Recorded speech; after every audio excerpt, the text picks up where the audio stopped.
വേദുവിനെ തട്ടിയണിപ്പിച്ച് നമ്മളെവിടേക്ക് പോണേന്നറിയോ? Just ഒരു ചായ കുടിക്കാൻ നമ്മളെത്തിയത് കൊടുങ്ങല്ലൂരുള്ള ഹൈവേ ഫുഡ് കോർട്ടിലാണ്. അവിടുത്തെ ഒരു ആംബിയൻസ് വേദയ്ക്ക് ഒരുപാട് ഇഷ്ടമായി. അവിടുത്തെ ലൈറ്റ്സ് അങ്ങനെയുള്ള കാര്യങ്ങളൊക്കെ വേദ ഭയങ്കരമായിട്ട് കണ്ണും മിഴിച്ച് നോക്കിയിട്ടുണ്ടായിരുന്നു കേട്ടോ. അത് കണ്ടിരിക്കാൻ തന്നെ ഒരു രസമാണല്ലോ. വേദയ്ക്ക് മാത്രമല്ല കേട്ടോ, ഞങ്ങൾക്കും ഇഷ്ടമായി. നല്ലൊരു സ്പേസ്, ജസ്റ്റ് ഫാമിലിക്ക് വെറുതെ നൈറ്റൊക്കെ വന്നിരിക്കാൻ പറ്റിയ നല്ലൊരു ആംബിയൻസ് ഉണ്ടായിരുന്നു അവിടെ. അങ്ങനെ വെറുതെ വീട്ടിലിരിക്കുമ്പോൾ ഒട്ടും പ്ലാൻ ചെയ്യാത്തൊരു ട്രിപ്പായിരുന്നു. ഒരു പോസ്റ്റ് പാട്ടത്തിലാണ് നിങ്ങളെങ്കിൽ, അല്ലെങ്കിൽ പോസ്റ്റ് പാട്ടം കഴിഞ്ഞ ഒരാളാണ് നിങ്ങളെങ്കിൽ നിങ്ങൾക്ക് മനസ്സിലാവും ഒരു ചെറിയൊരു ഔട്ടിങ് പോലും നമ്മൾ എത്രത്തോളം സന്തോഷിപ്പിക്കാൻ കഴിയുമെന്ന്.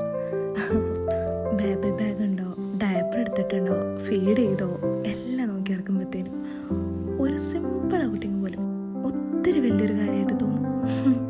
ഞാൻ പറയണത് ആർക്കെങ്കിലും റിലേറ്റബിൾ ആണോ ഗൈസ്? ആണെങ്കിൽ കമൻറ്റ് ചെയ്യണേ. അപ്പോൾ ശരി, എന്നാൽ ബൈ.